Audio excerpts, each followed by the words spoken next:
Hello, Comics Alternative fans. Before we start with the episode, we want to invite all of you to check out our Patreon campaign. That's right. Go to www.patreon.com/comicsalternative for more details. There you'll find more information about the campaign and the cool rewards levels we have. For as little as $1 a month, you can help us maintain good quality comics talk, and the more you contribute, the more perks you get. These include monthly podcast episodes exclusive to Patreon supporters, as well as the chance to help us choose which books we review on the show.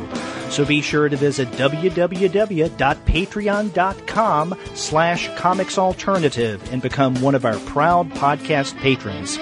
Yeah, and now on with the show. This is the Comics Alternative Interviews, a conversation with Tom Neely and Keenan Marshall Keller. Brought to you by Keller. K-E-double-L-O double good. Kellogg's best to you.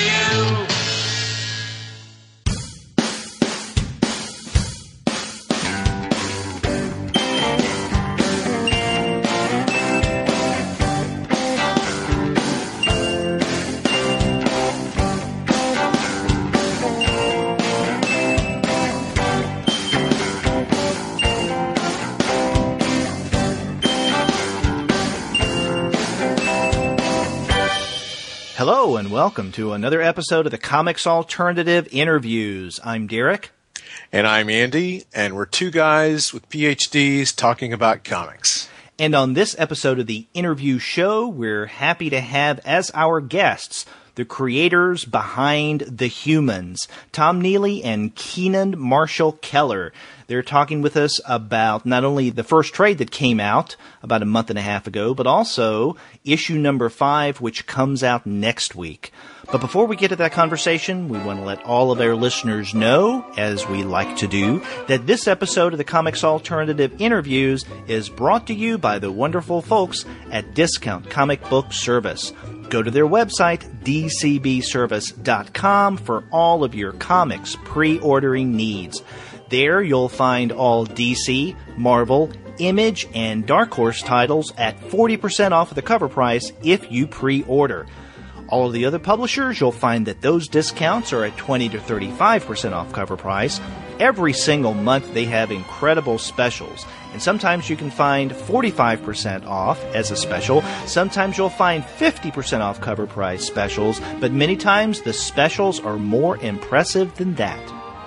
And if you've been listening to the podcast for a while, you know that DCB Service is no stranger to bundles. And they have a lot of great bundles for the rest of the month of May. Although May is almost over, they're undoubtedly will have more bundles in the month of June. But for right now, you can catch a Vertigo bundle, a Valiant bundle, and the Marvel Secret Wars bundle. And all of these bundles are 50% off of what you would pay individually for these comics. That's right, and you'll find those specials for this month, but you mentioned that we're actually past the deadline now for the May orders, but that's okay, because at Discount Comic Book Service, they do not mind late orders, which is good news for me, because I'm always late. So if you're like me and you're late, then head on over to dcbservice.com. They'll take care of all of your comics pre-ordering needs. And after you do get your comics there, please be sure to send them an email and tell them that the two guys with PhDs sent you. That's right. Andy, this was a fun interview, and it's notable for a number of reasons. I know this is one that I will have to mark as explicit in our iTunes rating, but that's fine with us. And it's probably the show with the most fucks of anyone that we've ever recorded. I think so. So, without further ado, let's get to the fucking interview. Yeah, let's do.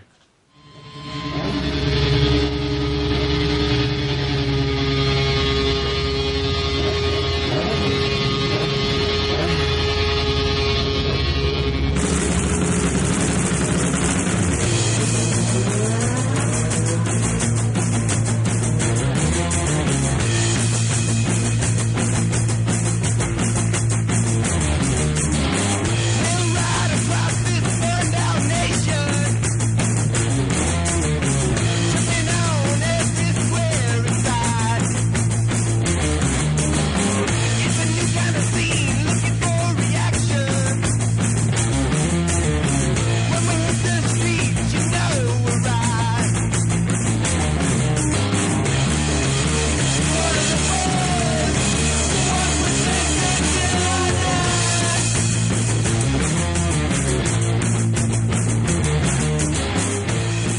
And today on the Comics Alternative, we're very pleased to have with us Keenan Marshall Keller and Tom Neely, the creators of the image title The Humans. Welcome, guys. Hey, thanks for having us. Yeah, thanks for having us. Yeah, thanks for being on the show. In fact, it's rather timely because next week is when issue number 5 of The Humans comes out, and this will begin the next narrative arc, right? Yes. Begins the second half of the narrative arc we're working on right now. Starts with the LA run, which is a big drug run from they're running 2 truckloads of marijuana from Oakland to Los Angeles through the grapevine. So, we're just basically picking up right where we left off with issue 4, and it's a really big action, high octane motor vehicle homicide sort of issue. We're really excited about it. Yeah, it kind of like starts off the second half of the main story arc for that we've been working on. That we planned out as a 10-issue story arc to begin with. So it's kind of the beginning. It says it's a new story arc, but it's really just kind of the continuation of the same one. Okay, because I know that your first trade came out back in April, and that collects the first 4 issues plus the, I guess, difficult to find 0 issue of The Humans. Yes. Yeah, we self-published that. Mm. So it really is hard to find. I mean, not many of them are out there. Yeah. We sold out. We self-published it back in July 2014, and released it about a week before Comic-Con, San Diego Comic-Con. And at that Comic-Con was when Image announced our series. So, we got home from Comic-Con and we sold out of our print run overnight. So. Wow. And we still have a box of 55. And those are the only ones left. So yeah, we sat on them and we just take them to cons and stuff and sell them direct. So, but other than that, yeah, they're really hard to find. So not only can our listeners get issue number 5, which is just going to be coming out, but they can also pick up your first trade, Humans for Life. Yes, volume 1. Yeah. I feel really fortunate, guys. When I went to my comic shop, they pretty much know the type of stuff I like, and one of the employees at the store where I shop said, "Look, you got to get this. It's Humans issue 0," and she said it's not going to be here long, and if you don't get it now, you won't be able to get it. Okay, give it to me. And I was really glad that I got it. So it was really, really cool. Which shop was that?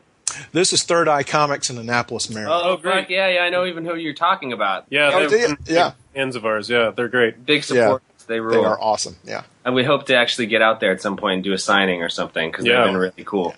That would be great. Well, if you're carrying around your 0 issues to cons, when's the next con you guys are going to be at?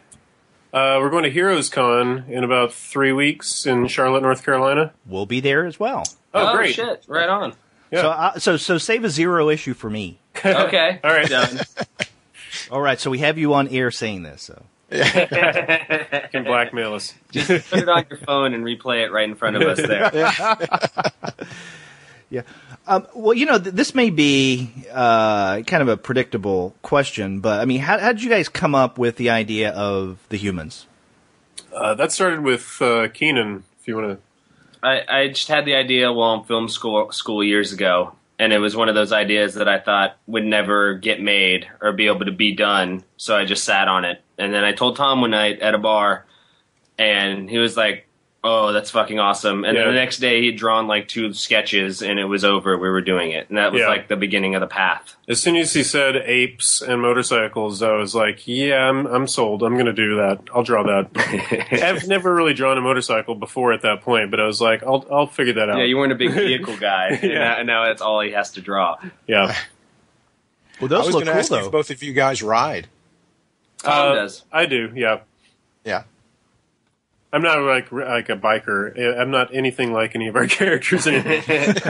but I do have a bike. I've got a 79 Kawasaki that's fun just to ride around when I have time. But lately I've been so busy drawing I haven't had time to ride, which is kind of a bummer. It's been really beautiful weather out here lately. But yeah, I don't ride. I just outlaws and drugs and debauchery. So Well, guys, one of the things that really struck me as soon as I picked up the Zero issue and started reading through it, I immediately went back, and I was born in '62, so I remember a lot of these. I was thinking, man, American International Biker Pictures, Roger Corman, all of that stuff, and it just so much put me into the mood of that, and it made me think. In fact, I was looking on Goodreads today, and one of the reviewers on Goodreads said that this comic scratches an itch I didn't know I had. And, you know, that's kind of the way I felt about it, because once I was in it, I was in it. I wanted to ask you if you've gotten a similar reaction from other people along those lines. Oh yeah, I mean, it's been really great hearing how many people have come up to us and told us that they don't read comics yet they monthly started following the Humans. Yeah, you know? So that's really cool to hear. Yeah, it's great because like our comic is a little too weird for the average like Wednesday comic shopper or Spider-Man buyer or whatever. But we found like a lot of weirdos coming out of the woodwork to find our comic, and we're looking for more of them. So if you know a weirdo, pass it along, please. Yeah, one of the things that I got a kick out of is not only the 1970s motorcycle gang vibe, but there's also and I'm sure you've heard this over and over again, the Planet of the Apes spin on this. And I remember when issue number 1 came out, I heard so many people say, oh, this is just like Planet of the Apes. I didn't really think so, because you do have that inversion of humans and apes and all of that, but at least in the earlier issues, we really don't see humans much. Yeah, and it's not really a Planet of the Apes takeoff. It's just an ape planet. So we've just inverted the species between Homo sapiens and apes, and but that's where the comparison to Planet of the Apes ends. You know? Yeah, it's hard to separate sci-fi from Planet of the Apes, and our comic is definitely not sci-fi in any capacity. Yeah. And the humans, we don't show them. We kind of gradually get into them because they're not as important. You know? It's just about the humans, the gang, not the Homo sapiens, the species. Right. And the humans as the gang, it's like they're named the humans as if there was a gang today called the Gorillas or something like that, you know. Now, Andy mentioned Roger Corman. What other films did you guys have in mind as you've gone through the creation of these first 5 issues? All kinds of stuff. We're both like huge nuts for 70s exploitation of all kinds. I mean, Wild Angels is like an easy given. That's Hell's probably Angels the best. on Wheels. Yeah, Hell's Angels on Wheels, the Glory Stompers. There's just tons, you know. Psychomania. Which I did a tribute to Psychomania as a variant cover for the UK issue of number 1. Yeah, that came out good. And then there's also things like Electra Glide in Blue, which is more of a cop procedural, but like still that movie, the way it looks, the feel, the time period, just killer fucking movie. Is that a Robert Blake? Killer. Is that a Robert Blake movie? Yeah, starring a killer, Robert Blake. Yeah. So great is the little tiny Napoleon on his gorgeous motorcycle, just beating hippies and solving crimes. It's great. And issue 5, which is like, you know, a lot of truck driving and stuff. I've since I was a kid, I've like felt such a strong affinity for the Smokey and the Bandit movies. I don't know. Yeah. One of my favorite movies ever. And so I watched a lot of those. And, you know, a little bit of Mad Max, but I tried to avoid too much of that influence since that's so hot in the Matrix right now. But there's definitely a little bit of that element in there because those movies rule. Yeah. Now, you mentioned the most recent issue, number 5, and you know a lot of it does take place on the road with trucks, and you have an attempted hijack. I don't think that's spoiling anything because most of that issue is what happens during this activity. And correct me if I'm wrong, but it seems that issue number 5 is not only the most action-packed of the issues you guys have done so far, but it also seems, even from the very beginning, to be the most energetic. And I say this because when you open the issue, on the very first page, you guys welcome the readers back, and you start off by saying, "Welcome back, monkey fuckers," and then from there, it's just wild.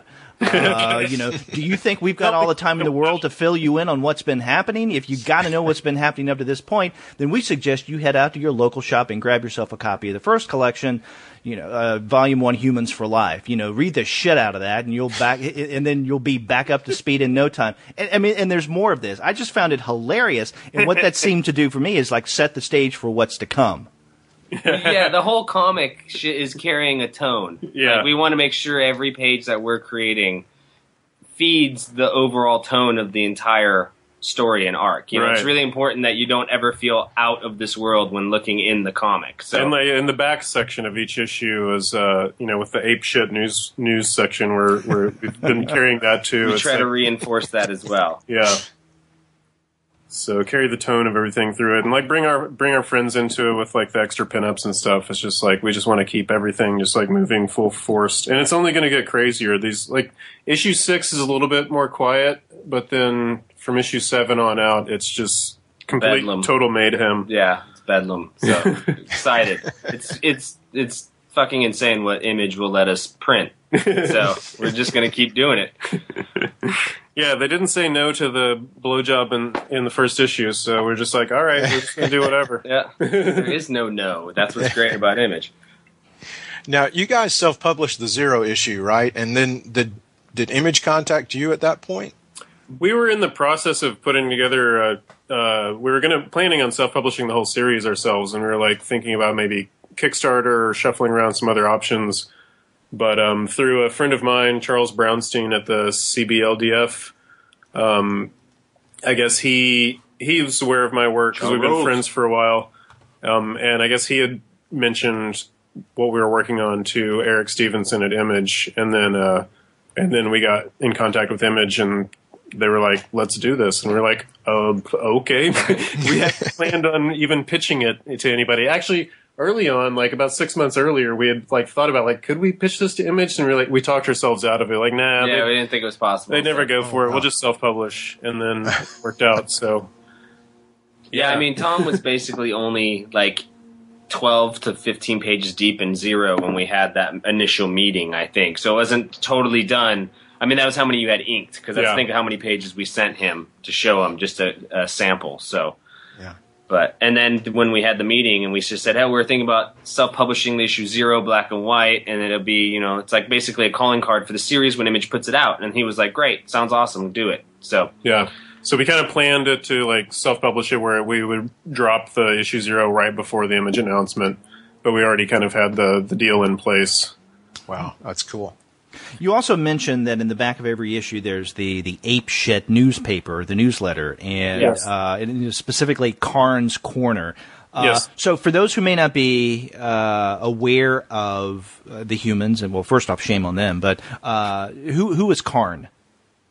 Carnes is the most perverted, most fucked up. He's basically the quintessential human. He's like he embodies everything that they all are. He's such a pervert that he enjoys the company of Homo sapiens. So he keeps a girl slave that's a skin.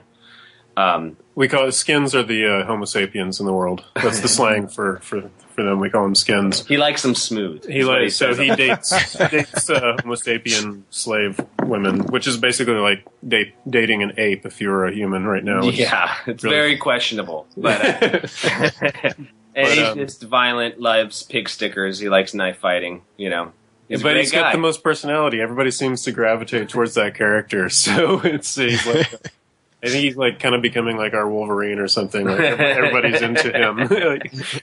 We've had like people show up with he has a patch on his breast of his jacket that says "Hi," which is the patch that I have on my own jacket, and we've had fans come up at conventions with their own homemade "Hi" patches now. Oh, that's good. So hey, Karns has a big influence out there then. Yeah, he's got a voice outside of just the comic too by having the ape shit as well. Where he gets to answer letters from fans and tell them to fuck off, basically. Yeah, we gave him that job because he's the most raunchy of all of them. If we gave it to Mara, it'd be all full of poetics and bullshit, rosy poetry. More fun if Karns is handling it and telling everybody to fuck off. Well, see, this is, the ape shit section in Carnes' Corner. I mean, these are the reasons why, even though people should go out and get the trade, if they're not getting the individual issues, they're missing out on a lot. And you can't say that with every comic that's out there right now. I mean, the benefit of buying an individual issue is you do get that back matter, and in the form of this hilarious newsletter, Carnes' Corner. Now with trades, I mean, you do get extras as well. You get some extra art and try to make every book a unique experience. If you want to collect all of it or just part of it, whatever. But if you miss the issues, you're missing the monthly ape shits, which you're missing a lot of the attitude. Yeah, but we try to include other extras in the trades to make them special as well. But we hope people will buy the issues because that's what keeps us afloat. And that's kind of like what really scratches like a 12-year-old itch too. Like we got monthly comic out, and it's like important that there's people that are willing to support us monthly. And when we were kids, we were reading the letters sections in the back of Marvel and everything. So always. That seems like, it's something that a lot of people do, and like, especially in Image and stuff, but it also seems like in some ways kind of a lost section of comics it's something, an overlooked part of comics these days is like the back matter. But Image, like really, a lot of Image creators seem to push that aspect, which is cool. Yeah, Southern Bastards has like their, everybody sends in biscuit recipes and fried chicken recipes, and they post them in the back, like I really dig that. That's fucking... Yeah. Well, guys, on the surface, I mean, if somebody picked up this title for the first time, they might say, oh, this is a crazy action title. Maybe it's got some, wild, absurd things thrown in. But, you guys have a lot of layers going on in this title. There's a lot of things. I mean, you're addressing issues like Vietnam veterans. You're addressing, death of a friend. There's all these different layers you guys have going on. How do you find that balance of, the crazy action adventure and the layering that you got going on? Good question. We're dealing with it every issue, basically. Yeah, I mean, I think both Keenan and I have I think we both have we like complex storytelling. Yeah, but we also like genre and we like fun, entertaining storytelling. So it's just kind of like trying to balance those two elements, and I think it helps. Like we're us bouncing ideas off each other for certain things. Like when he sends me the script, his scripts are pretty rough, and he allows me to do a lot of the the direction and the storytelling. Like he doesn't tell me all the panel breakdowns or anything. It's just more like a raw movie script. So then I get to be more like a director. So, once I get into penciling, we'll go back and forth talking about what scenes should have more mood and which ones should have more humor and which ones should be more serious in tone and, what's really important about, certain aspects of the story. It's a real, back and forth between us. And it's just, we're doing a genre thing and we want to keep it loose, fun, but it also has to have something more than just being violent and vulgar to really keep somebody's attention. So it's kind of inherent in the initial idea to stay true to really good exploitation cinema where it's got these layers that you can enjoy. But at its basis, it's still an awesome time. That's we want to always constantly try to make a killer comic, period. Mm-hmm. And it's a comic first. It's not an idea for something else. We're making a comic book. Yeah. Well, one of the things that you're doing in addition to making a comic book is you're creating an experience. And this gets back to, let's say, the ape shit letters in the back matter. But in addition to that, it's also the music that you guys have interwoven into the Humans as well. Now, we opened up our interview with a little segment from the Zigzags. The song's titled Humans March. And for those who aren't aware, how are you using music with the Humans? Well, I'll speak for Tom, too, because both of us have always wanted to – we've both done comics and self-publishing and things for a while, and we've always wanted to include music, and we've had plans, and we've started projects that did include it, and that never came to total fruition. So when we started the Humans, it was always it was in some of the initial talks we had. It's okay, so let's do a 7-inch with this. Let's make a soundtrack for this. Let's try to make this world bigger from the start and get people involved on multiple levels. Yeah. And then because we both lived in LA for a while and we have lots of musician friends, it was like, okay, well, who could we get? And, my wife's a musician and I have friends that are musicians. So we just started asking people and they started writing songs for us and it kind of just took over. Yeah, it kind of started with Keenan's wife's band, Smelly Tongues, and then our friends, the Zigzags. But then once we were planning, we released a 7-inch of those 2 songs with issue 0, which is even more rare than issue 0. Oh, what's about that? But and then once we put that out, we saw all these other, the next thing that happened was Boss Kong, which was a band that didn't exist previously, but they contacted us out of nowhere and they're like, we actually live inside your comic and we've started writing songs for you. So, all right. That's great. And then from there, it kind of, spread out to more friends of ours and they were like, hey, we could actually put out a couple of songs with every issue. So we started doing that. And, so far we've released 8 songs and we've got 3 more coming out with issue 5 next week. Yeah. And then more to come. It's really awesome to be, because I've been my whole life as an artist, I think I've been secretly wanting to be a musician. So I find all my inspiration in music. So to have songs written for one of my projects is really awesome. Yeah. It's same here. It's the idea, this is as interesting a way to collaborate with musicians as I can think of as an artist. Yeah, I've done record covers and stuff, but in this, they're helping inhabit the landscape, fill it out. So it's been really exciting and fun. And the idea of somebody coming home on a Wednesday with the new issue, going and downloading the songs on SoundCloud, rolling a joint, smoking it, and listening to them while they read the comic is sounds awesome to me. I love the idea of somebody doing that. So you provide in these issues the URL where they can go and get the songs. Yeah. We have the SoundCloud and apeshit. Every month we have the breakdown of the bands, a description of the song, and then our SoundCloud. And every month we put up the new songs and take down the old ones. So you got to collect them when they're up. The original 8 are up for this week, but by next week it'll just be the 3 new ones. Now, you mentioned Boss Kong as one of those groups that approached you because of the Humans. And why don't we take a moment to listen to one of the songs that they provided for you guys, and that is Viet Cong. Do you have any setup before we play this to our listeners? It's Viet Cong with a K, like Kong. Mm-hmm. And it was he wrote a song that's it's based on the story of Johnny and his perils in Vietnam. So he basically wrote a song that would illuminate his experiences in Nam. So it came out with issue 3, which about half of that issue was flashbacks to his experiences in Vietnam. So it's the song kind of helped flesh that out in a fun way. Okay, well, let's give this a listen. All right.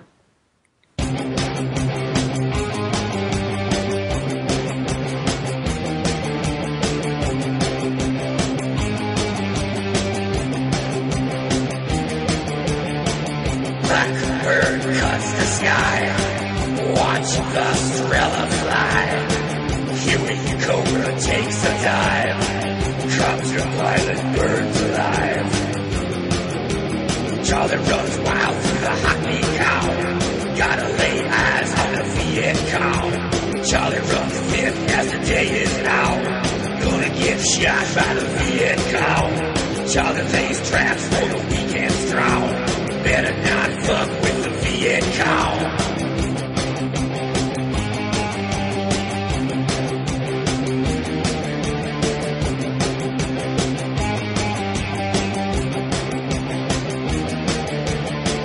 Budget sticks and bamboo rips. Tongue gulf a fucking trick. Charlie waits in spider holes.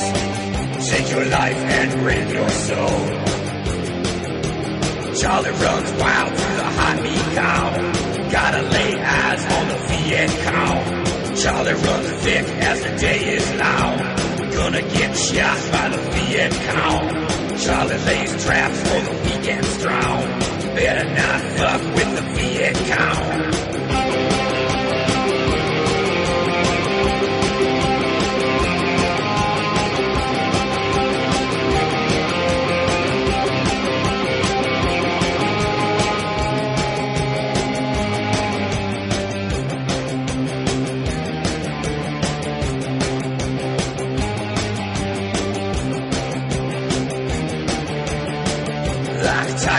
bamboo cage.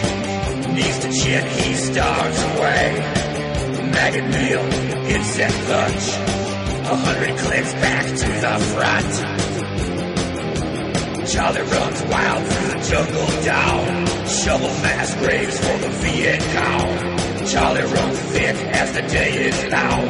Gonna get stabbed by the Viet Cong. Ripping out throats in the hot meat cow. Don't get fucked by the Viet Cong.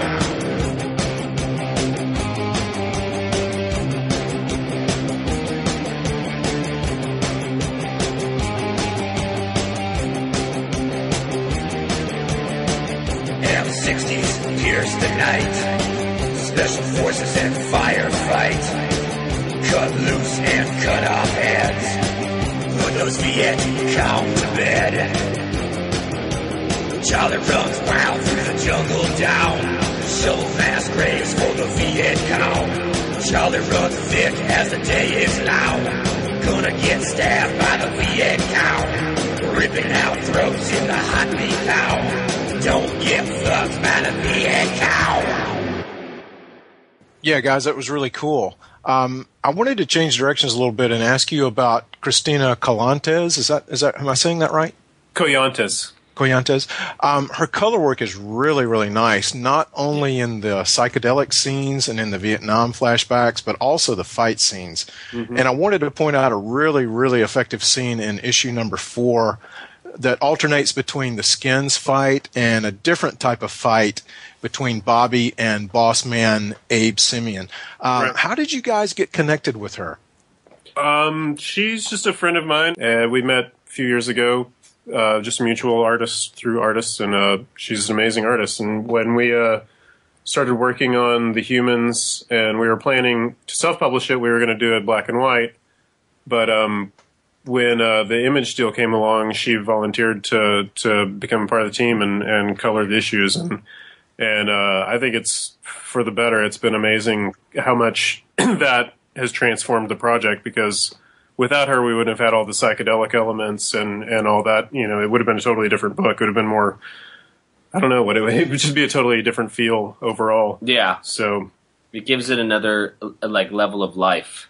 Yeah. So it really jumps off the page, you know. I love it. I'm so psyched. All the insane, like you're saying, it's not just the psychedelic stuff, but it's some of the moments in between. She's really capturing the tone and the atmosphere and the mood, but also taking us out of it at some points with like hyper insane neon colors and whatnot, you know. Yeah, she really does capture the mood, whatever the mood is. I mean, she does such a great job of highlighting that. And again, I mean, the scenes that jump out obviously are the psychedelic ones, but the Vietnam scenes too are very effective. Yeah, I really like those sequences. Really nice work. yeah.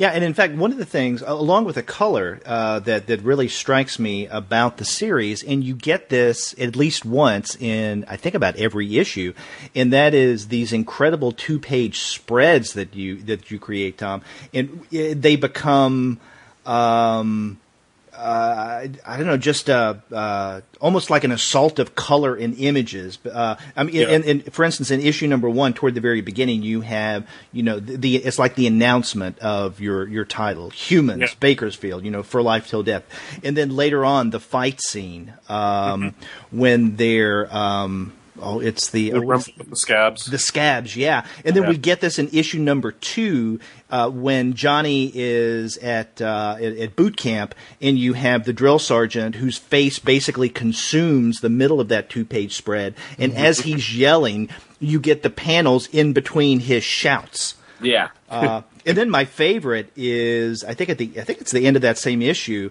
is when Johnny gets really, really messed up, and there's this great mandala, psychedelic, again, getting back to the colors, just wonderful, and scary at the same time. Yeah, that last one was loosely based on I think it's the Tibetan Wheel of Misfortune. Yes. So that one was really fun to like go full on psychedelic, but. Yeah, I don't know. I've just the montage kind of like I kind of think of him as like the montage moment in a movie, in a sense. But it's like, how can you do that in a comic? Let's do just an awesome splash that just tells a lot of story all at once. So, and it kind of, some part of it came out of necessity because some parts of Keenan's scripts are too long to fit into like a 24-page or 26-page comic. So I have to like find a creative way to make a montage out of it. But then it became like a part of the overall feel of the series, the language of how we're telling the story. That it's become like a really fun way to like figure out where's the 2-page spread in this one going to fit. Yeah, and with the initial Humans logo like announcement in the issue 1 where it's like the Humans, that was definitely like planned from the start. Yeah, like the way he wrote that in the script was like this would be like the opening. It'd be like this would be like the opening montage of a movie with a lot of quick cuts between like somebody getting punched in the face with a chain, the beginning of the Monkees, and somebody like flipping off the cops, somebody pissing on a cop, Yeah, just 35 things. And I was like, well, shit, this would either be like 10 pages, or I can make like a 2-page spread that like kind of pulls all that together, and that became like almost like I think of it as like the opening credit sequence of the animated show is all in that 2-page spread with the logo in the center.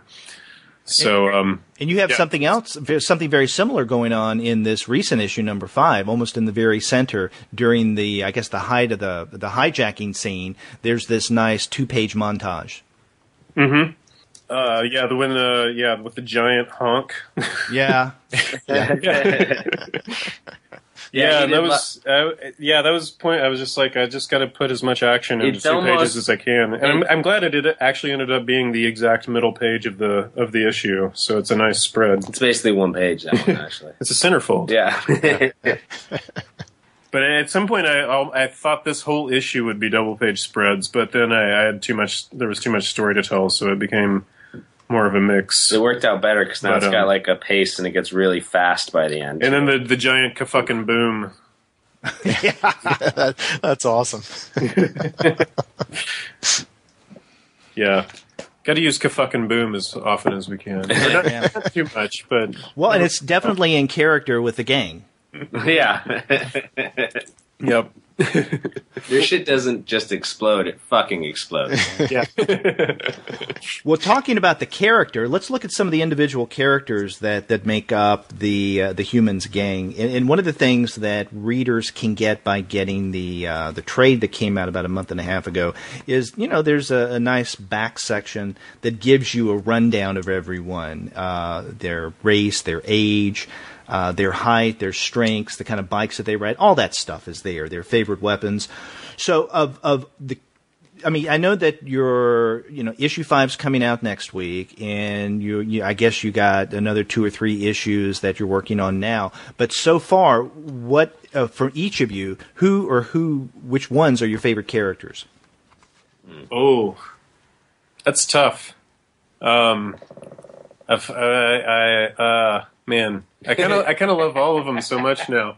It's kind of like deciding which baby you like the most. Yeah, I know, and I've tried to give them all so much different personality. Like, I mean, like one thing I there's some underused characters that I'd like just to like explore in the future because Definitely. I've fallen in love with them. Like, especially some of the girls that hang around the gang and stuff. Like, Queenie, like the Bobby's girlfriend, Queenie. I think like we'll give her like a bigger role in the future. It's like give her some more because she like we've both fallen in love with her, role in the future. And she's awesome.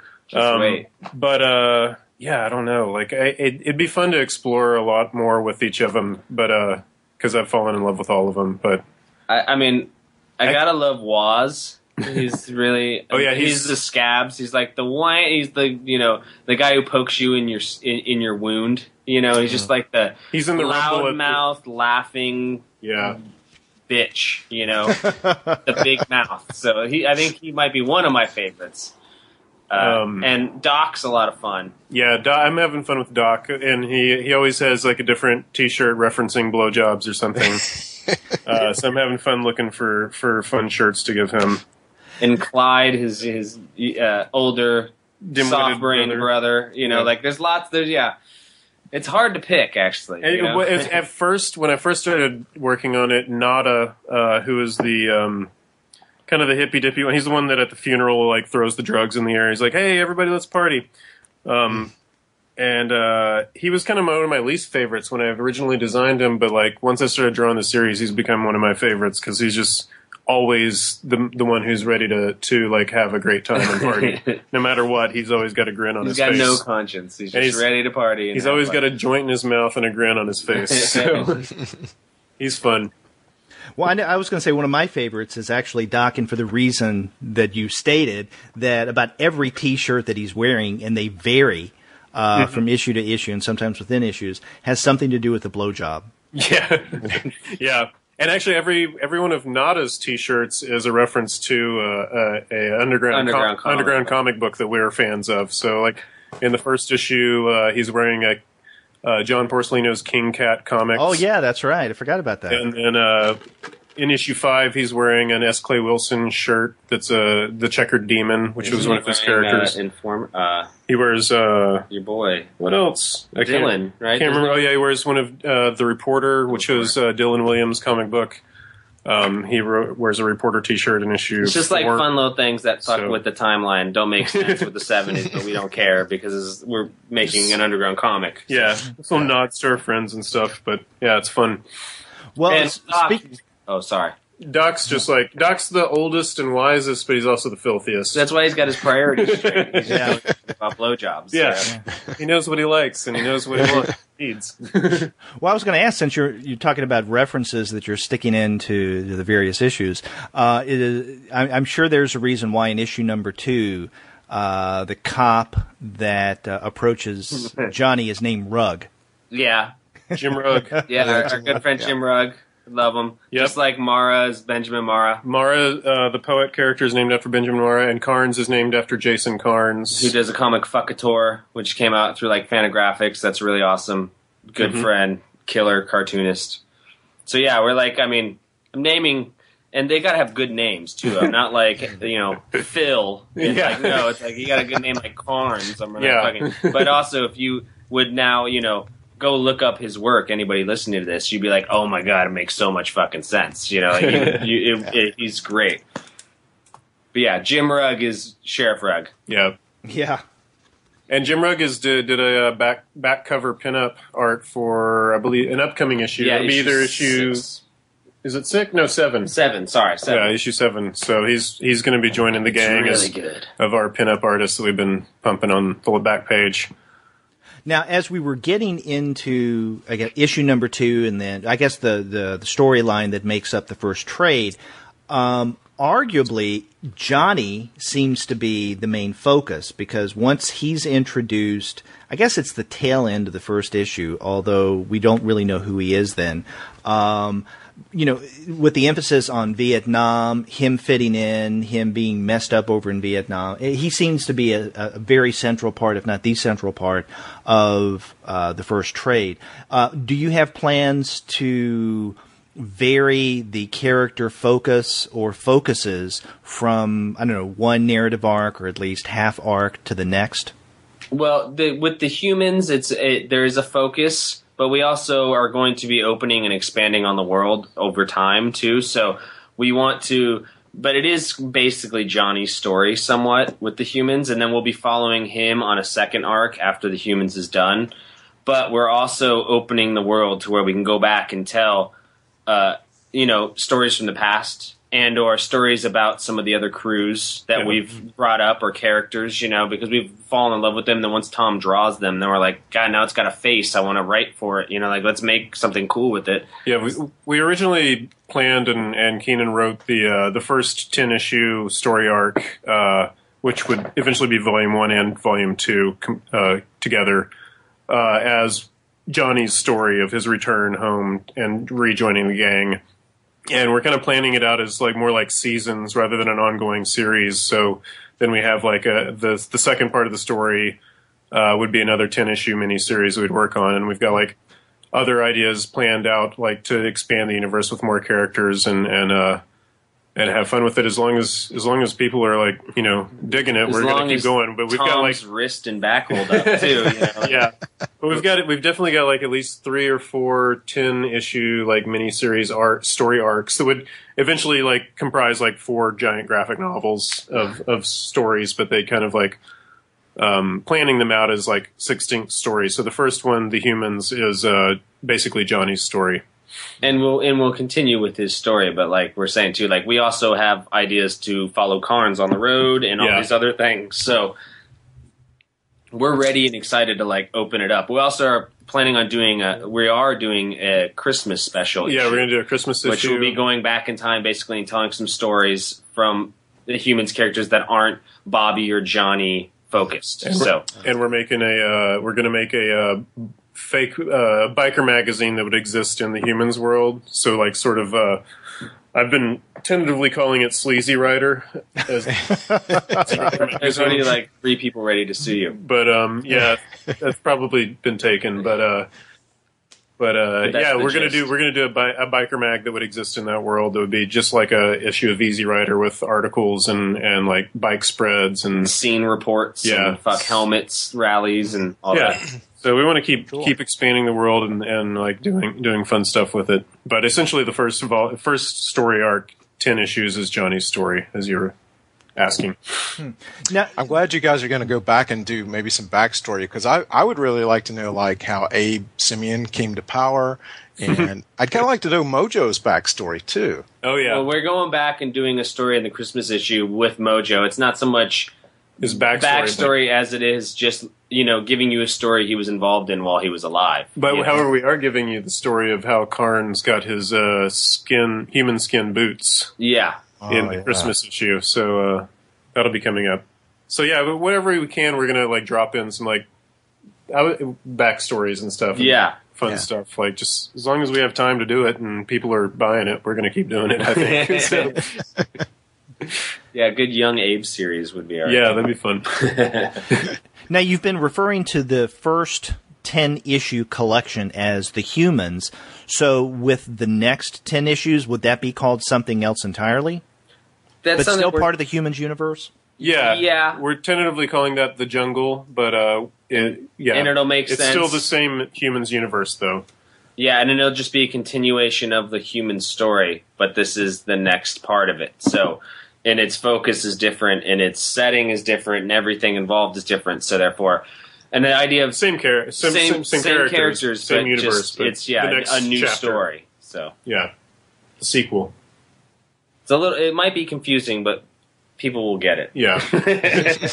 and then we have another offshoot idea of like doing Carnes on the road, where he's just like on a cross country wild trip, just having fun and like getting into trouble on the road, and that'll be like sort of his solo comic, like when Wolverine would have a solo comic occasionally. And we get to explore the actual like landscape of America at that time, which would be a lot of fun with that, and that's why we definitely want to do that as well, because that would let us go to different cities and show different things happening in America in the early 70s, which is just ripe for picking. There's like really good fruit to fuck with in the 70s. So. Yeah. Yeah, that's interesting, because I can see Carnes as a really fucked up Charles Kuralt. That's funny. That is funny. And like we thought about like Christina, our colorist Christina Countess wanted to like possibly write a story about one of the Scabs, She-Bitch, which is the female member of the Scabs, who is actually, that character is actually slightly modeled after her. After Christina physically, but she loves that character and wants to like write her own story. Yeah, think about doing a one-off. We've been thinking about doing one-offs like that too, occasionally. Maybe even like bringing in some of our friends to artists to come in and work on it, and different people to write. So we got lots of possibilities down the line. Nothing completely definite yet, except getting through the next 5 issues. Except for finishing Humans, yeah. You were mentioning earlier, and then just a second ago, female characters. You said that you do have because this is what we've seen so far is a very male-centric story. Do you plan on bringing female characters much more to the fore? Well, there's female characters in the comic that will be shown to have a much bigger role in the comic coming up.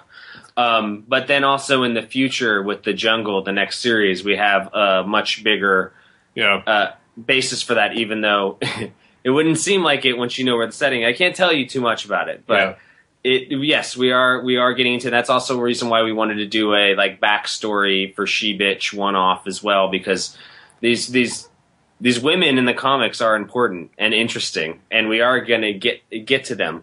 But so far, it's just been focused on, Johnny and Bobby. So a lot of the characters become peripheral when the focus is on Johnny, but they're stories that we want to get to eventually. And then they come up more like issue 6, which I just finished drawing, introduces Johnny's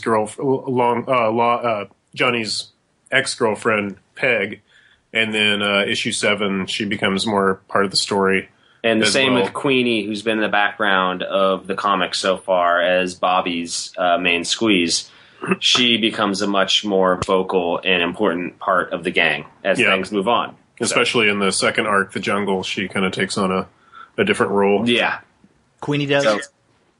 Queenie does, yeah. Yeah. Queenie will continue on with these arcs, so she's an important character along the entire series. Now, I noticed that in the trade you have in the character lineup, but on the last page there's a series of the women, some of which you've mentioned, Peg and Queenie, but also there's Carnes' slave girl, and she's given a name, Florence. Did I miss it? Was her name given in the first 4 issues? No. In issue 2, does he say Florence? I know he talks about Georgine, but I didn't know he actually called her. You're right. He introduces Florence because she's sitting in his lap in issue 2. When Johnny's going around and reuniting with the gang, you see her briefly there, and then also in issue 3 in the 2-page spread where everybody's like laid out and hung over in the living room, she's curled up in Carnes' lap like a dog. Because I remember seeing her, I just didn't know. I couldn't remember if she had a name or not. Yeah, well, he names them. Yeah. I mean, he loves them, so he names them. Because he's sick that way. Yeah, well, no, and it's... And then, on the other hand, Bricks, the big, giant, dumb gorilla, he's not dumb, but he's, like, slow. He's dumb, okay. But he's, like, the caretaker of their, like, the skin fight, the fighting skins, because they have, in issue 4, they have skin fights, which is like dog fighting, but with Homo sapiens, but... Bricks loves his skins, but in a like puppy dog way. Like he treats them like his favorite pet. In the same way a guy loves his cocks that he fights, right? He loves them, he cares for them, he wants them to be okay until he puts them in a cage to kill one another. Yeah. But yeah, he's a little bit like and Rex, the skin that wins the fight at the end of issue 4. Returns in issue 6. He gets he'll be back. Yeah. So, good. There's more stuff with the skins to come. Well, let's take a break right now and listen to another one of the songs that you provide with the comic, and this one is by Fairlight Empress, "Outside in a Cage." And any context, any way you want to set this up? Fairlight Empress is a project by a friend of mine named Gray, who has.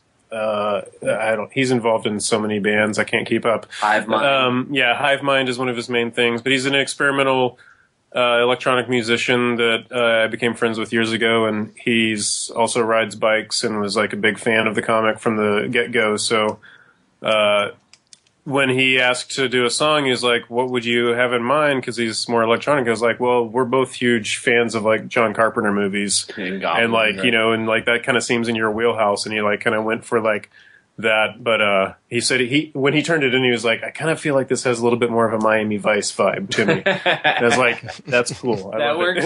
That works too." So he's an awesome dude, and he gave us this song, and yeah, it's cool. So it's a totally different track from the soundtrack, which is more like punk and metal heavy. This is one of our electronic songs. So, well, let's see if that Miami Vice vibe is there. Yeah.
And thanks again, guys, for sharing that tune with us.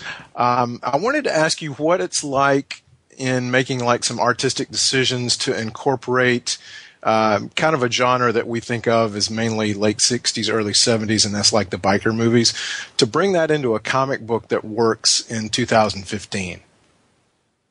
I don't know if we thought that far ahead. Yeah, I think we just wanted to do it. Yeah, I think we just do it. But I think our sensibilities as comic makers, both of us, is like more rooted in like underground comics of that era. So I think it kind of worked out in that way, in a sense. I mean, maybe, I don't know. I would hope it relates and people will get it, but at the same time, I don't give that too many shits if they don't, because the people that are really getting it, right? You know, our main goal, I think, when we started approaching it, especially, I mean, we always approach it this way, but like, especially once we knew we were with Image, was like kind of like, not to, I mean, I love a lot of Image comics, but a lot of modern comics are so digitally created that I think we all really wanted. And I mean, I naturally only work by hand anyway with pen and paper, but we really wanted this book to be as comic booky as possible, like old comics. And so like all hand lettering and all, you know, trying to give like the coloring a little bit of an older feel and everything. It was kind of built that way from the beginning because we wanted it to feel like a comic book of that era, but not be like a pastiche. Retro, we didn't want to be like a retro pastiche that like looked like it was over designed, you know? Yeah. So we just wanted to approach it in a natural way, but give it a little bit of a veneer of oldness that like makes it fit. So. Yeah, and that extended to the soundtrack as well, actually, when we were like trying to get bands and wanted to work. We wanted to work with people that we liked and music we liked, and not try so much to just do a cookie cutter. Like if this comic came out in psych song. If this comic came out in 1970, we would have been asking the Stooges, MC5. Yeah, now we've got the Zigzags and the Smelly Tongues. Yeah. So. Well, I think one of the great things about it is you don't even really have to know anything about, you know, biker movies from the 70s, 60s, or 70s. I mean, it still works on that level as well. I mean, it's just a great action comic, and I'm glad you mentioned that about the like it does pay tribute to a lot of the old style stuff, like the sound effects being just, you know, larger than life, and you know, the bike scenes, and that was one of the reasons I asked you if you guys ride, is because I don't, but they seem just so authentic, and it seems like it's exactly what you would see. Thanks. Yeah, I mean, I've been trying to be, because I knew I wanted us to have like actual bikers be our audience and people that are into bikes. So I'm not a gearhead at all. I don't know anything about the actual mechanics of a motorcycle, but I've been studying the anatomy of so many different bikes just to like, because I want to get it as accurate as possible. But if a fan comes up and asks me like, you know, what kind of bike that is, sometimes I'm like, shit, I don't know. So unfortunately, I'm not a gearhead enough that way. But I do like, I wanted to emulate that. I mean, it was important for me to be riding so that I would be able to portray that accurately and learn little things. Like I see in other comics and movies and TV shows, I see like people make mistakes. Like, you can't do that on a bike. I can't tell you, shooting with your right hand while riding a bike. Like that happens all the time. Like that's your throttle hand. Like unless you've got autopilot, like the cycle's just going to stop. Yeah, you're just going to lose all your speed, but so little things like that I wanted to be important, but also like you said, to get the feel of it, like the feel of riding from Johnny's or Bobby's perspective when I do those drawings. And I feel like it has more to do with Tom's cartooning language than it does with his actual like reality too. Like the lettering and the sound effects, like he's just bringing a plethora of cartooning knowledge, you know, like you need the sound effects big so they read like a sound, right? Mm-hmm. Like you need them to burst out of the page, you know, like it has all to be that a part stuff of the art. Is almost like natural for him to do at this point too, you know, because he's thinking about it that way. So, yeah. You know, it's funny. Go ahead, Derek. No, I was going to say, Andy, you mentioned a second ago when you were asking about the motorcycle references in the films, you mentioned the 70s. I hadn't even thought about any motorcycle references in film from the 1960s, but once you said the 1960s, immediately popped into my head the character Eric von Zipper from the old beach, the Frankie Avalon and Ed Funicello beach movies. Yeah. And given the comedy of the humans, it would be great to see someone like an ape who's like an Eric Von Zipper equivalent. Yeah, I haven't watched those in a while, but I do love all those beach blanket movies. Those are pretty fun. There's a lot of ridiculous characters in those. Yeah. I have to go look that up because I can't think of who you're exactly talking about, even though I've seen several of those films and over that time. So he was like, he was like one of those like ridiculous like beat kind of characters, like ridiculous goatee and stuff. I don't know. Yeah, those are fun movies too. Of that same era. I should revisit some of those for our party scenes. I did look at. I was looking at like. A lot of Russ Meyer and Roger Corman, of course, and like Beyond the Valley of the Dolls a little bit, but like mostly like a lot of biker films and stuff. But yeah, Actually, the actor who played that is Harvey Lembeck, and he was in a lot of TV and movies during the 1950s and 60s. So okay, he played that kind of a character actor. that name sounds so familiar to me. Now you're making me crazy. I'm gonna have to look him up. Okay, I'm sorry. I didn't mean to sideline us into you beach did it. pictures. You warned us about this, and now you're That's doing okay. it. That's right. Yeah. You've been my warned. brain is so full of apes and motorcycles, I can't remember actors' names anymore.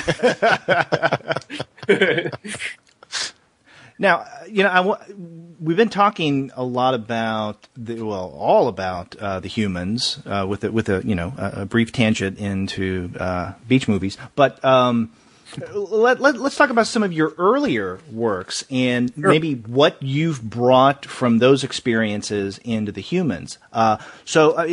What in your past work that you've done? I know that the Tom, when very recently you guys came out with the Henry and Glenn Forever and Ever collection, and I know that because we reviewed it last year on the podcast. But then there's the Blot as well, and then Keenan, you have Galactic Breakdown. So, I mean, did you bring anything from those works into the humans, or do you feel that this is just completely different? I mean, 100%. Like. It's completely different for me because when I write and draw, my things are very stunted and ridiculous and absurd and violent and gross. And when I'm writing, they're still gross and absurd and violent. But now I have the refinement of Tom to make it come across a lot better. But I do feel like you learn things from both of us self-publishing and making our own books and cultivating and keeping characters going and just seeing through a title and doing things over a long period. You learn so much from doing that it's obvious that, Tom's bringing so much from everything he's learned his whole life as an artist into this. That's why it works so well, and I'm like still learning how to write a comic, but I am also like bringing everything I've learned up to this point into it as well. And you can't fight it. It has to be that way. It's funny because like sometimes when I'm reading the scripts, I will imagine like how would Keenan draw this? Because he draws in a completely different way than I do, I love that. I love his comics, and I can say this because he says it. They're like kind of purposely badly drawn, like in a way like. It's how I draw. But yeah. I feel like, but there's something magical about them. They're so well done for like bad. I mean, like it's the best bad drawing, that kind of thing. So like, I don't know. It's funny. Like to go back to Jim Rugg, we had a conversation about how Jim Rugg and I both have an affinity for like much cruder artists than us but both of us are very refined. In a sense, but anyway, that's a sidetrack. But I sometimes imagine like how he would draw a scene, and then I have to immediately expunge it from my brain because it would destroy what I'm trying to do with it. Because his it's all in the writing; it's still there, but like his approach is always the extreme, and my approach is to try and like pull that back and make quieter moments and give some more refinement or whatever. But I don't know. I mean, but it's also been like a very natural flow. Like I think he's also like written to that for me as well. I'm not writing the same as I would. I don't really write for my comics. Let's put it that way. I just start drawing them. You just vomit them. Yeah, I just start drawing them, and then they come out. So this I'm actually writing and thinking about it. So, but it is still probably too much. But and it's also like once we get in, we have sort of like a hybrid weird like way of doing the comics, and like he gives me the rough script, and then I rough it out in pencils like extremely rough, like almost stick figures, and then we kind of just to like get the whole issue laid out, and then we go through it again. And like when I'm doing that, so there's sometimes when I'm like, okay, I think we need to like add a scene here or add a line here, or like some stuff has to get rearranged, and so then he comes back and kind of rewrites little bits, and then like before I ink it, then it all comes together. It's basically so there's kind of an even back and forth in a sense. I don't understand how artists in comics want to read a script where they're told panel 1, page 1. Like I would throw it out the I've window seen immediately. scripts like that. I want to awful. work with good artists who have ideas and know how to make comics. I don't want to work with somebody who needs to have their hand held through the process and doesn't want to have a voice. You know? But to our, I mean, like you were asking about our past work, I think like to that, like, you know, I had the experience of working with the awesome Roger Landridge on Popeye very briefly. Unfortunately, very briefly. I wanted it to go on longer, but that was out of my control. But he was awesome in that he actually would write his scripts fairly directly, and he has a very amazing sense of comic timing where like every page ends in a joke. So I had to like follow him in some ways, but he also allowed me to like elaborate on that, and within a page, you know, I could expand on his ideas and move things around. So that was like a good like training ground for like figuring out how to work with another writer, and you know, thankfully he was like different. He wasn't the kind of like really rigid comics writer that says like, you know, panel 1, character looking over his shoulder says this to character 2. Panel 2, character 2. Yeah, just like I've seen scripts like that, or even like no matter how much, even though I love Harvey Kurtzman, I would have never been able to work for him because he would draw everything before you got to draw it. like here's the comic, and thanks for drawing it for me. And I think doesn't what's his butt. You know, Alan Moore? Alan Moore, yeah, King of his Comics. Just like no spaces. What's his butt? Yeah, what's his butt? Alan Moore, I can't remember his fucking name. He's got a 4-page script for 1 page of comics. But didn't he actually drew all of the Watchmen before? He did do lots of, He like thumbnailed it all out, I think. Yeah, he's a genius, man. Whatever. He's a warlock. I couldn't work for that kind of writer. I just want to work with guys who are like, everybody has their horrible, own. and Everybody has their own system, but like, I'm glad that Keenan like just like gives me his raw stuff and lets me do my thing, and then we've made a system that works. We've talked about it so long at this point. We talked about it for like 2 years. At this point, we're basically on the same page with most things. So yeah, it's good. We finish each other's sentences. Now, our listeners probably don't, or maybe they can pick up the fact that you guys are actually at the same physical location as you're speaking with us, because usually with creators, at least it seems that they live quite a distance, different states, different parts of the country, sometimes completely different countries, and so they have to work from a distance, which is really no big deal now given technology and all of that. You know, we don't have to necessarily rely on the Postal Service and FedEx and all of that as much as we used to. But do you find a benefit of living right down the street from each other? Definitely. Oh yeah. I mean, it makes it much easier. I could see how, like, even the littlest things like a weirdly worded email could be a big hubbub when you're on separate coasts or something, you know? Like, we get together and look each other in the eyes and talk, and it makes it just much easier. You just know, you know, we know where we stand. And we were like best friends for a couple of years before we even thought about working together. Yeah. So like, yeah, it's definitely benefited because every time I have any kind of hang up on the story, I just like go over to his house and we have beer on his porch and talk about it. Show me some pages and we'll talk and it's over. Yeah, and then we go back to work. So it's been great. It makes it hard for any future collaborations outside of between us. Yeah. And then Christina's right here too, you know, often working, you know, at my house on side by side. You know, sometimes I'm just like handing pages off to now we have an intern, Carmen, who's awesome. So I hand my pages off to her, who scans them, and then they get turned into Christina, who's just right there. So it's like we're all in we got a little factory in my house right now. Wow, you're the new Will Eisner. Mm-hmm. I was kind of thinking more of Lee Kirby. He's got to draw a lot faster if he's going to be Will Eisner. I'm sorry, I just got to put that up. I got to draw a little bit more melodramatic too. Yeah. Sorry, Will. We know on that topic of previous work, I have to ask you, Tom, because you know, as I said, we did review Henry and Glenn Forever and Ever last fall when it came out. from Microcosm Publishing. And how'd you get the idea of Henry and Glenn? Even more importantly, the Hall & Oates component, because that's what I really appreciate. That's actually a good point. Yeah, I'm glad you brought that up. That's the best idea. Like all great ideas, they fall out of beer bottles sometimes. Yeah.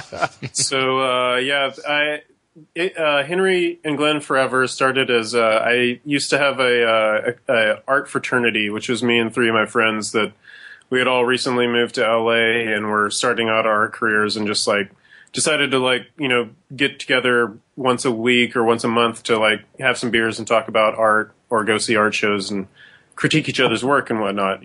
Kind of a continuation of art school, but independently.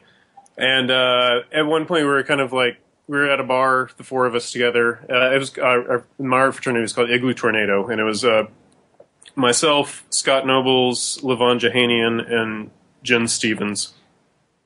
And we're all very different artists, doing different things, but we banded together just out of friendship. And then, but we were trying to think of like something we could do together. And so one night we were at a bar, like just Jen Stevens just stood up and was like, I think there should be something like Tom of Finland, but with Henry Rollins and Glenn Danzig. And I just said, well, yeah, we're going to do that. And that was just like, it was as simple as that. We just like started doodling it on napkins at the bar, like just making jokes to each other.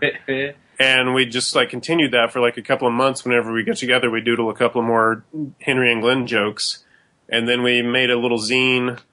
We only printed like 100 copies, Xeroxed, because I honestly thought it was the dumbest thing I'd ever put my pen to paper. The most successful thing he's ever done. Yeah, right? I was honestly totally against it when we were putting it out. I was like, this is so fucking stupid. But then we like put it out at Comic-Con and immediately like sold out. Like, and then we got Microcosm contacted us and like it became like this weird runaway hit. So then we eventually published it with Microcosm, Henry and Glenn Forever. That was just the Igloo Tornado. And then the new one that I put out last year, I expanded the idea and opened it up to more artists because the Igloo Tornado had kind of moved on to different things. The four of us had all kind of moved in different directions artistically. So, but I was still into doing comics and I just approached it as like, well, if I was going to do a sequel, I want to do something different. So I decided to do a mini series of comics and make it an anthology and open it up to all of the awesome artists that I've met over the years through going to Comic-Cons and self-publishing. And the end result was like over 200 pages with like over 50 artists all contributing very enthusiastically, thankfully. Yeah. Like, I only got people that were really into it. And you got some of the best underground artists involved. Keenan even did one too. Like, oh yeah, I did one of the longest ones. And he thinks it's the worst one in the book, but yeah, and then Rob Halford came out of nowhere and gave me the foreword. Like, that was amazing. I don't know.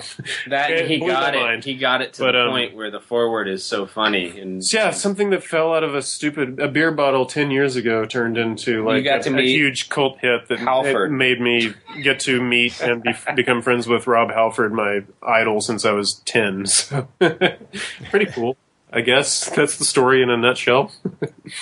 Well, I know you've gotten some. There's been some reaction from actually Henry and Glenn. Have any reaction from Hall & Oates? Oh yeah, the Hall & Oates part. Yeah. Again, that's the same thing. It kind of fell at one point during a Igloo Tornado scribbling meeting.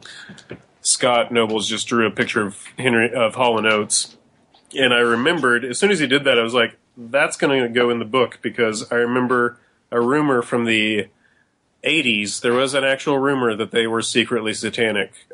And I looked it up at some point. I found some old interview, and there is some like truth behind this rumor, I guess. Really? But I guess there was some old interview where somebody asked one of them, and he said something like, I do enjoy the philosophy of Aleister Crowley, but I'm not a Satanist, or something like that. I think that was Daryl Hall. But then so then I was like, well, then they just have to be their next door neighbors and they're a satanic cult for no reason. I was just like, as soon as Scott drew Hall & Oates on a napkin. I just said, okay, they're the satanic cult next door. And that's how that happened. And we just grew it from there. It was just another ridiculously dumb idea that just somehow works. As soon as you say it, everybody's like, oh, yeah, that makes sense. Yeah, they're like the Fred and Ethel Mertz of Henry and Glenn's world. With weird magical powers. Yeah. Now, you've already told us a little bit about where you plan on going with the humans, with future issues, future narrative arcs.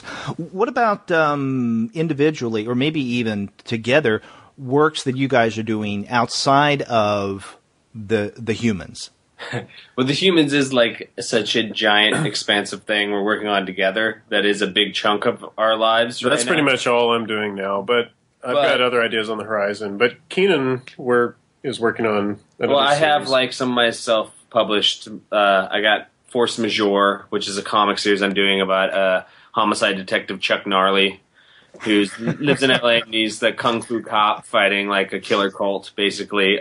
It's awesome. And I'm coming out with the second issue of that probably in September. And I'm also working on several other projects and publishing several new things. Derek M. Ballard, who's a Florida artist, I'm doing his Ghoulanoids, which should premiere in June. But other than that, Tom and I do have a project on the horizon that's outside of the humans that we're collaborating on with my brother as well. My brother and I wrote a script called The Resurrectionists several years ago, and it's like a splatter gore road trip comedy period piece freak hammer horror movie. Cool. There's another thing. He just gave me the script to just like read it. I wanted to give it to Jim Rugg, actually. Talk about Jim Rugg. I was like, hey, I wanted to give it to Tom. And be like, I'm your second choice. Hey, no, Tom was busy. So it's like, hey, Tom, read this and think if you would say you could see a comic out of this, then I'll take it to Jim. And Tom was like, I'm doing this after he read it. So yeah, and now we're doing it. Yeah. So yeah, but that's a little ways. But that's going to be a ways. Like a year and a half off or more. Yeah, I mean, we got a lot of humans. So Tom's only got 2 arms. Yeah. I can only draw with one of them at a time. Tom's got a lot of ideas, but he can't talk about them because he's got to work out the details and make them happen. But he's got like 20 ideas in his brain. Yeah, I've got like at least 4 more graphic novels in the back of my head that haven't been drawn yet, that have been festering for a while. But he can do those when he's 50. Yeah, I'll retire on those or something. I don't know. We'll see. But yeah, it's nice to not run out of ideas. I don't seem to do that. So the humans is pretty much the only thing I can focus on right now, other than the occasional album cover for a friend or something. But humans is pretty much 100% of my time. And I've got a bunch of ideas to collaborate with artists, but it's just, I got to find the right artists. And it's hard. It's so easy with Tom being close and that I understand where he's coming from. So it'll be interesting to see how well, if at all, I'll be able to work with other artists. I think you'll work it out. Just got to find the right. So your relationship kind of spoiled each of you in terms of collaborating. Yeah. Collaborating-wise, possibly, yeah.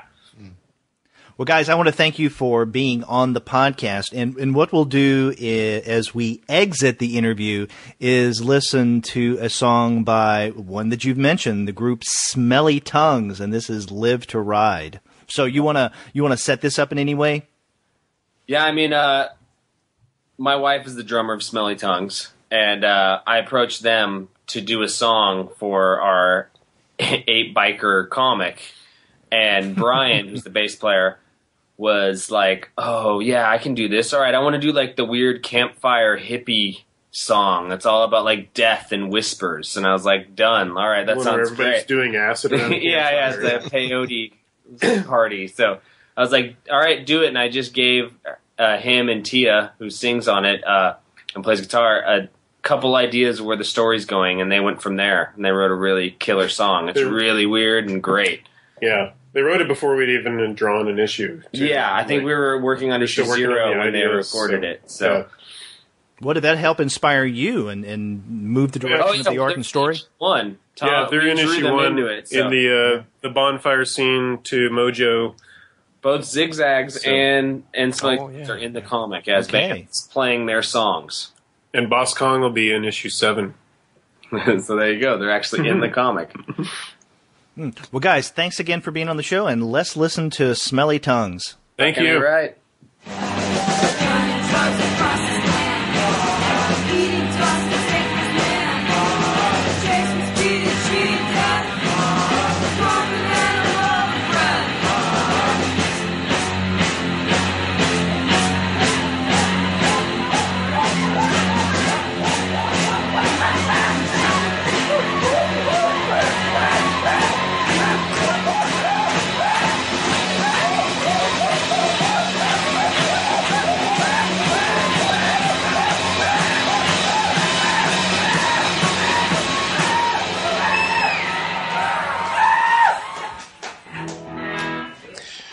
Wow, Derek, we just had a really, really great time talking with those guys. And again, we want to thank Tom and Keenan for being on the podcast with us and talking not only about the Humans, but some of their other work, as well as biker movies and beach blanket movies and all kinds of other stuff that we talked about. That was a lot of fun. It was a lot of fun. And I asked the guys toward the end if it made a difference that the two of them live literally right down the street from each other, and they said, "Oh yeah, it does make a difference." You can tell that they're together and they have fun together. So, if you and I lived in the same neighborhood and did the podcast together, this thing would be even more fun than it actually is. That's right, and we would never get any other work done at all. But it would be awesome. Yeah, but it was great having those guys on. So again, thanks to Tom and Keenan for taking the time and talking with us. And if you want to find out what the Humans is all about, then you can visit the website of our sponsor, and that's Discount Comic Book Service. That's the perfect place to pre-order your future issues of the Humans.